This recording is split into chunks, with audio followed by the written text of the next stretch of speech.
এখানকার খুবই জনপ্রিয় একটি খাবার হচ্ছে চিংড়ির রস বড়া, কেউ বলে চিংড়ির জল বড়া। যে নামেই বলা হোক না কেন, স্বাদে কিন্তু অতুলনীয়। আসসালামু আলাইকুম, সবাই কেমন আছেন? আজকে শেয়ার করছি আমাদের এখানকার খুবই মজার একটা খাবারের রেসিপি। গ্রামীণ রান্নাগুলো আমার বরাবরই একটু পছন্দ। আসলে গ্রামীণ দাদি নানিদের হাতের রান্নাগুলো স্বাদ ছিল অসাধারণ। আধুনিক রান্নার কাছে এখন এই রান্নাগুলো সত্যিই হারিয়ে যাচ্ছে। এই রান্নাটা আমি আমার দাদা বাড়িতে দেখেছিলাম। সেখানকার প্রত্যেকটা বাড়িতে অনেক সুন্দর করে এই রেসিপিটা তৈরি করতো। আমার কাছে মনে হয় একবার খেলে খেতে মন চাইবে। আমি জাস্ট আমার মতো করে ট্রাই করছি। আমি এখানে চিংড়ি মাছ নিয়েছি। চিংড়ি মাছগুলো ফ্রেশ ছিল। এগুলোকে ধুয়ে পরিষ্কার করে নিয়েছি। তবে চিংড়ির ক্ষেত্রে কুচো চিংড়ি নাকি খুবই ভালো হয়, কারণ এই চিংড়িগুলো সম্পূর্ণ নরম, একদম তুলার মতো। অন্য চিংড়িগুলো দিয়েও হয়, কিন্তু সেগুলোর মাথা এবং লেজ বাদ দিতে হয়।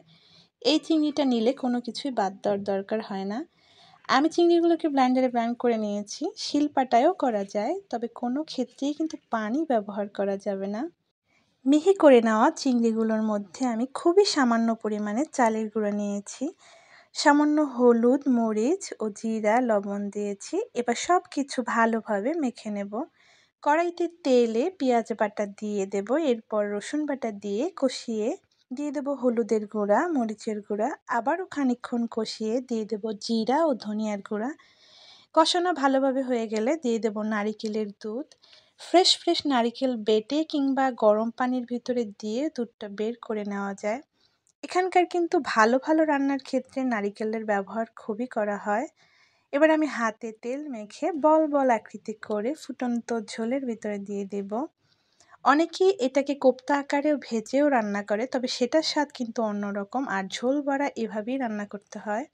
জমাট বাঁধার আগ পর্যন্ত কোনোভাবেই নাড়াচাড়া করা যাবে না, তাহলে ভেঙে যাবে। কিছু সময় জাল করার পর এটা শক্ত হয়ে যাবে। আমার কাছে মনে হয় একই কলম দিয়ে সবাই হাতের লেখা একই রকম যেমন হয় না, তেমনি একই মশলা দিয়ে সবাই রান্না করলে সবার রান্নাও কিন্তু একই হয় না।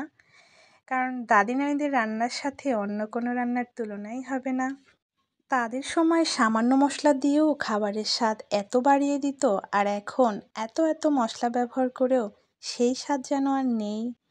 ঢাকনা দিয়ে ঢেকে আমি ঝোলটা ভালোভাবে ফুটিয়ে নেব। ঝোলটা সম্পূর্ণ টানানো যাবে না, কেননা ঝোল বড়ায় একটু পরিমাণে ঝোল তো থাকবেই। নারিকেলের দুধের স্বাদটাই খাবারটাকে এক অন্য মাত্রায় নিয়ে যায়। অসম্ভব ভালো লাগে খেতে। সাদা ভাতের সাথে খেতে দারুণ লাগে। এই রেসিপিটা আমারও খুব পছন্দের। আজকের মতো এই পর্যন্তই। ভালো থাকবেন সবাই, পাশে থাকবেন। আল্লাহ হাফেজ।